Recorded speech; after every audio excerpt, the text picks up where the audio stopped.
લોકસભા ચૂંટણીને લઈને કોંગ્રેસ ઉમેદવારોની બીજી યાદી જાહેર કરી। કચ્છ લોકસભાની બેઠક પર કોંગ્રેસના ઉમેદવાર તરીકે નીતિશ લાલનના નામની જાહેરાત કરવામાં આવી। કચ્છ બેઠક પરથી કોંગ્રેસમાંથી નીતિશ લાલન ચૂંટણી લડશે તેમજ ભાજપમાંથી વિનોદભાઈ ચાવડા ચૂંટણી લડશે।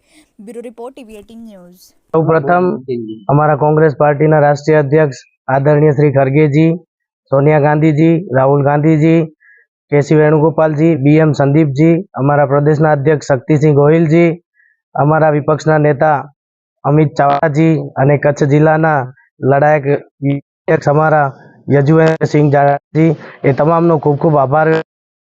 આટલી નાની વયે આટલી મોટી કચ્છ લોકસભાની એકી રફામાં મને મારા છે એ બદલ એમનો ખૂબ ખૂબ આભાર માનું છું। સારો સમય કચ્છને ફરી એકવાર મોકો મળ્યો છે। પછી યુવા સાંસદ 30 વર્ષની ઉંમર યુવા સાંસદ બનાવી અને કચ્છની પ્રજા મને મોકલશે એવો મને પૂરેપૂરો વિશ્વાસ છે, કારણ કે અત્યારે પ્રજા ત્રાસી ગઈ છે।